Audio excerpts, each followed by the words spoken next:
Chaque matin est une renaissance, un cadeau précieux que la vie nous offre. Pensez-y en vous éveillant. Marc Aurèle, le grand empereur et philosophe romain, voyait l'aube comme un appel à l'excellence, non comme une invitation à la paresse.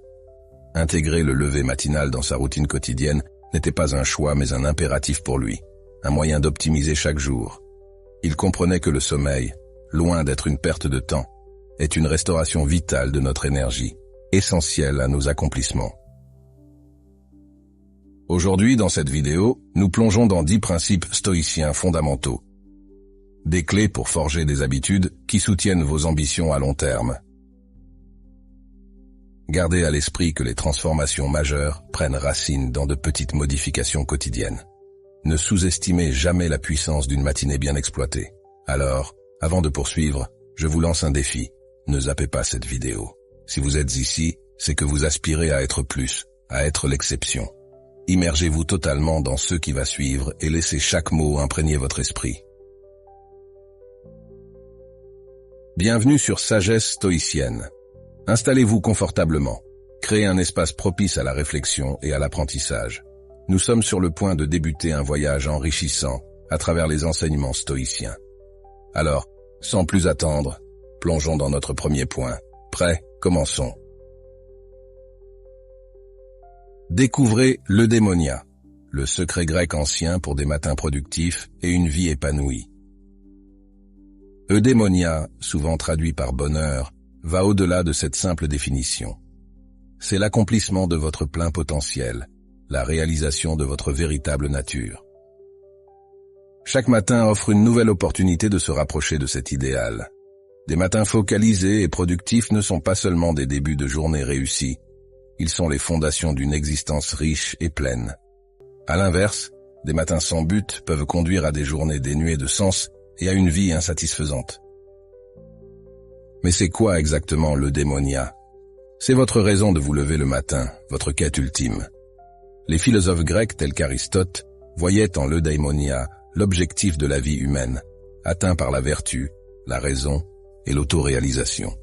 Votre quête personnelle d'eudémonia pourrait être une passion longtemps oubliée, une compétence que vous souhaitez développer, ou tout ce qui donne un sens profond à votre vie. Pour entamer cette quête, interrogez-vous chaque matin, qu'est-ce qui me rapprocherait aujourd'hui de mon eudémonia? Notez vos pensées et choisissez celles qui résonnent le plus en vous. S'engager dans la voie de l'eudémonia, c'est s'engager dans une vie de défis enrichissants, de relations significatives, de créativité et de bien-être.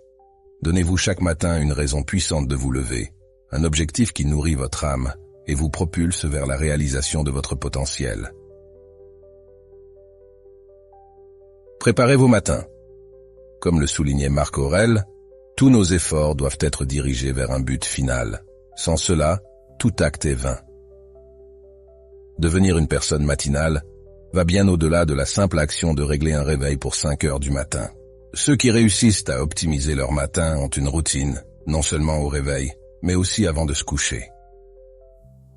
Rappelez-vous, vous ne contrôlez pas votre conscience pendant le sommeil, mais vous pouvez influencer vos activités nocturnes pour un réveil plus efficace.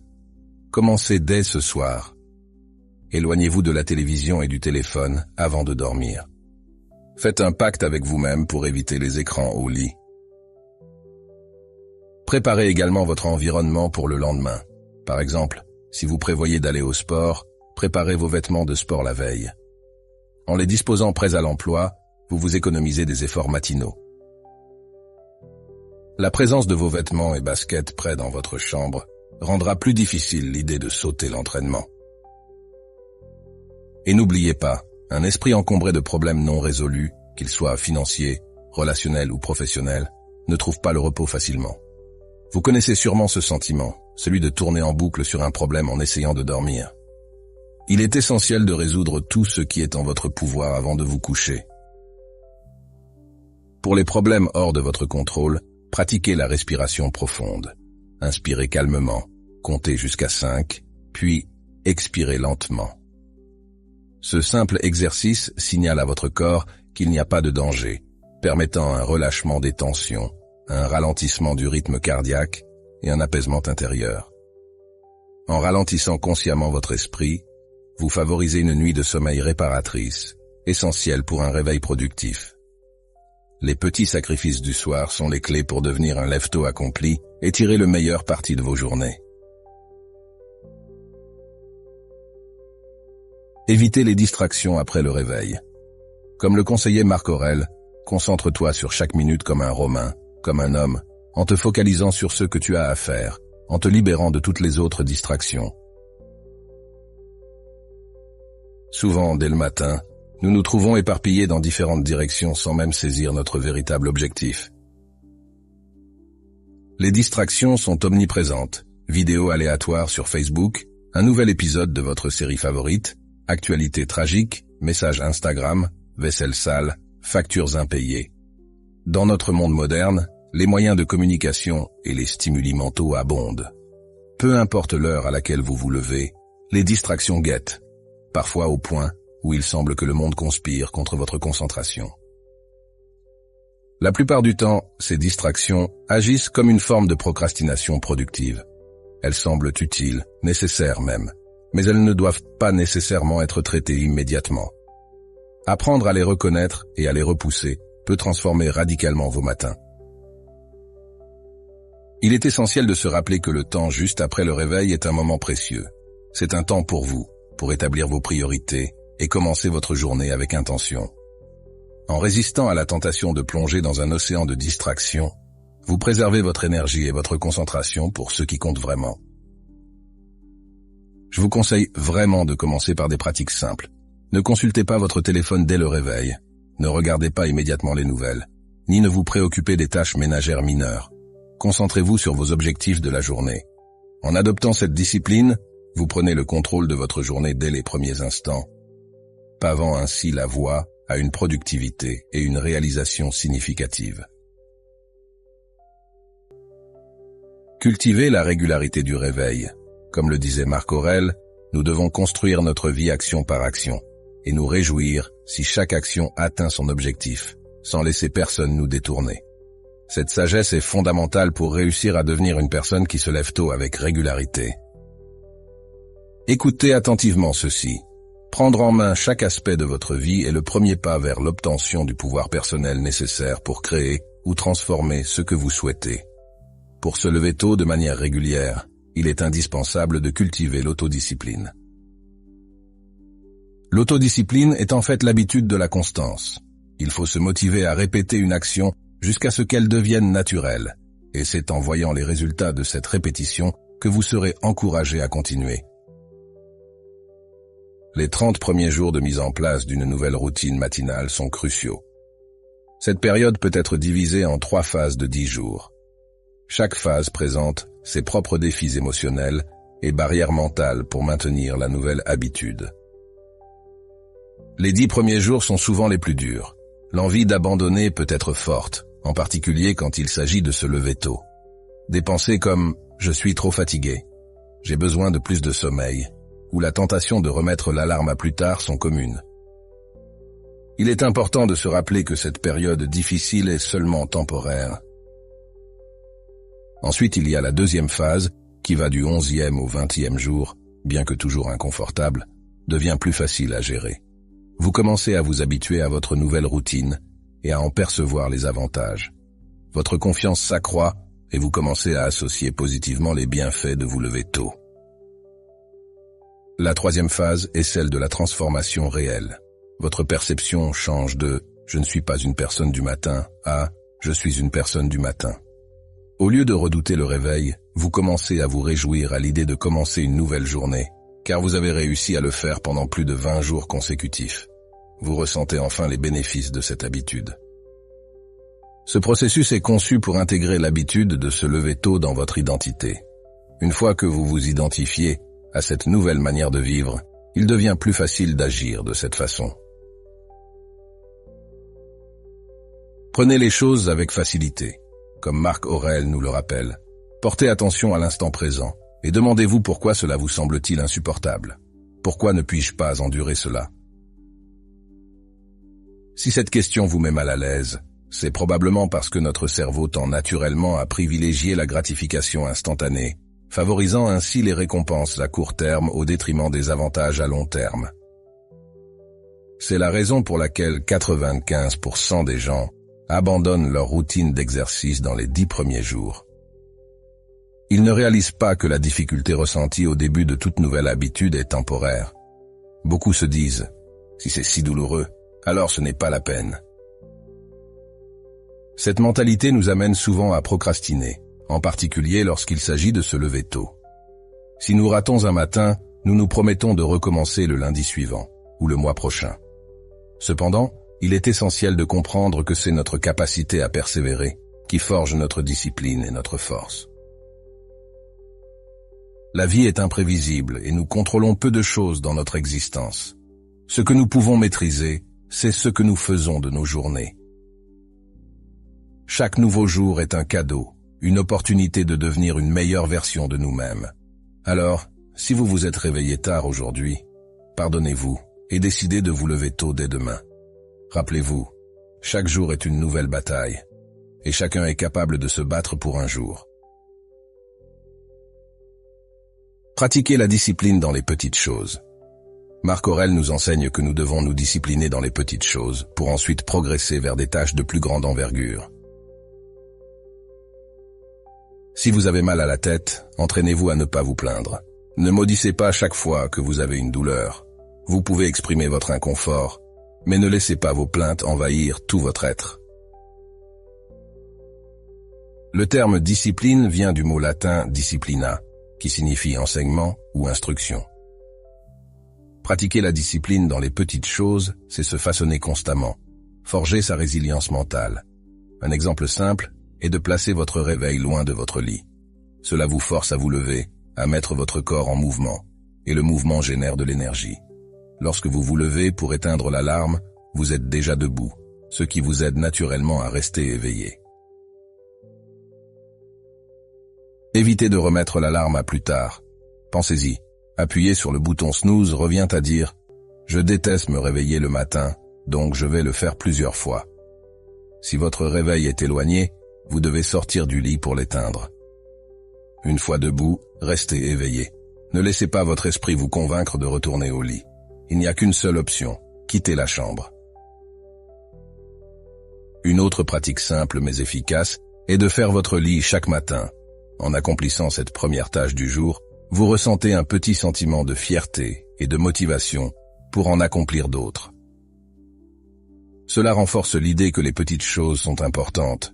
Si vous ne pouvez pas gérer correctement les petites tâches, il vous sera difficile de vous attaquer aux grandes.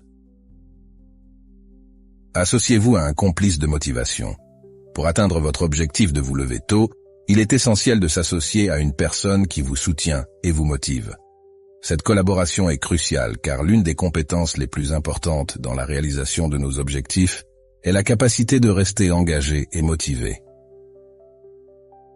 Votre complice de motivation pourrait être un ami, un membre de la famille ou un collègue qui a déjà réussi dans l'objectif que vous poursuivez.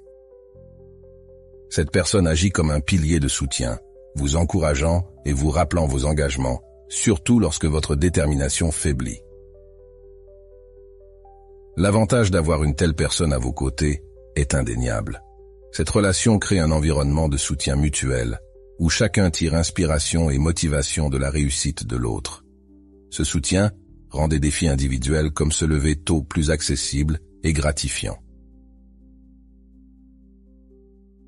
Lorsque vous choisissez votre complice de motivation, il est important de trouver quelqu'un qui comprend et partage vos objectifs, et qui est prêt à vous soutenir de façon constructive.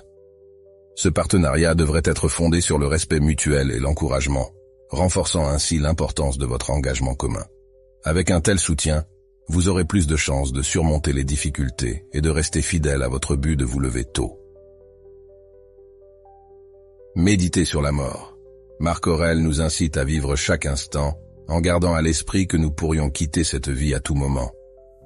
Régulez chaque acte et pensez en conséquence, conseille-t-il. Cette réflexion sur la mort était une pratique courante chez les stoïciens. Chaque matin, prenez un moment pour méditer sur cette réalité avec la phrase « Memento mori », qui signifie « Souvenez-vous que vous allez mourir ». Cette vérité universelle que l'on soit riche ou pauvre, réussi ou non, est inéluctable. Le but de ce rappel n'est pas de susciter la peur ou la morosité, mais d'inspirer, de motiver et de clarifier. Cette méditation matinale vous aide à concentrer votre attention sur ce qui compte vraiment, vos principes internes, votre maison, votre argent, votre renommée. Tout cela est temporaire et peut vous être enlevé à tout moment. Votre caractère, par contre, reste inaliénable. Notre caractère est ce qui nous définit réellement et nous guide dans la vie. C'est par nos vertus ou nos défauts que nous nous élevons ou tombons, et c'est souvent cela qui constitue notre héritage. Se rappeler de notre mortalité nous ancre dans la réalité. Pensez à la question que Steve Jobs se posait chaque matin. Si aujourd'hui était le dernier jour de ma vie, voudrais-je faire ce que je suis sur le point de faire aujourd'hui? Si la réponse est trop souvent négative, il est temps de changer quelque chose rapidement. Ne laissez pas passer l'opportunité de vivre pleinement votre vie, emprisonné dans des activités que vous détestez. Ce n'est pas la mort que nous devons craindre, mais le fait de ne jamais commencer à vivre réellement. Pratiquez la visualisation négative. Marc Aurèle nous rappelle chaque matin, préparez-vous à rencontrer aujourd'hui des personnes ingrates, arrogantes, malhonnêtes, jalouses et maussades. Elles agissent ainsi car elles ne distinguent pas le bien du mal. Les stoïciens préconisent de voir le monde tel qu'il est réellement, plutôt que d'imaginer une société idéale. La visualisation négative consiste à tempérer vos attentes et à être plus réaliste avec vous-même. Quels sont les scénarios défavorables qui pourraient se présenter? Comment les géreriez-vous? Cette approche vous permet de vous préparer au pire, vous mettant ainsi dans une meilleure position pour gérer les éventuelles difficultés. Prenons l'exemple du travail. Si vous anticipez que votre patron pourrait être difficile, vous serez mieux préparé à faire face à son comportement. Si par contre, il se montre agréable, cela sera une surprise positive. Mais dans tous les cas, vous resterez calme, car vous êtes préparé. Imaginons maintenant que vous ayez une réunion importante avec un client pour conclure une grosse affaire. En visualisant au préalable les problèmes potentiels, comme le trac ou des questions difficiles de la part du client, vous vous préparez mentalement à rester serein et maître de vos émotions, augmentant ainsi vos chances de réussite. En anticipant les difficultés, vous réduisez la peur et l'anxiété liées à ces situations, et vous vous préparez mentalement à les gérer efficacement si elles surviennent. Dans notre dernière référence à Marc Aurèle, il exprime sa gratitude. « Je suis redevable au Dieu d'avoir eu de bons grands-parents, de bons parents, une bonne sœur, de bons enseignants, de bons associés, de bons parents et amis, presque tout est bon. » Marc Aurèle, avec humilité et honnêteté, reconnaît l'importance de ceux qui l'ont aidé à développer ses valeurs et son éthique. Il nous montre l'importance d'être reconnaissant pour ceux qui ont contribué à façonner notre être. Nous pouvons adopter cette pratique en tenant un journal de gratitude. Tenir un journal de gratitude est un processus simple, mais puissant. La gratitude ne doit pas se limiter aux grandes choses de la vie. Commencez par apprécier les petites choses et reconnaître que rien n'est trop insignifiant pour être apprécié. Chaque jour, notez 3 à 5 choses pour lesquelles vous êtes reconnaissant. Cela peut aller d'une journée difficile au travail contrebalancée par le réconfort de votre famille ou de votre animal de compagnie, ou simplement la gratitude d'être en vie. Pratiquer la gratitude avant de vous endormir contribue non seulement à une meilleure qualité de sommeil, mais vous prépare aussi à vous lever le lendemain avec une perspective positive. Rappelez-vous, votre première pensée le matin est souvent influencée par votre dernière pensée avant de dormir. Si vous vous endormez avec des pensées positives et reconnaissantes, vous vous réveillerez avec la même énergie. Choisissez donc, chaque soir, de créer une attente positive pour le lendemain. Soyez reconnaissant, pardonnez-vous les erreurs de la journée et engagez-vous à faire de votre mieux le jour suivant. Rappelez-vous, les choses ne changent pas, c'est nous qui changeons. Si vous avez apprécié cette vidéo, n'oubliez pas de consulter notre playlist complète sur le stoïcisme pour approfondir votre compréhension. Aidez-nous à partager cette philosophie enrichissante. Merci d'avoir regardé. N'oubliez pas d'aimer la vidéo et de vous abonner à la chaîne si vous avez trouvé ce contenu utile. Je vous laisse avec 2 autres vidéos que vous pourriez trouver intéressantes. À très bientôt.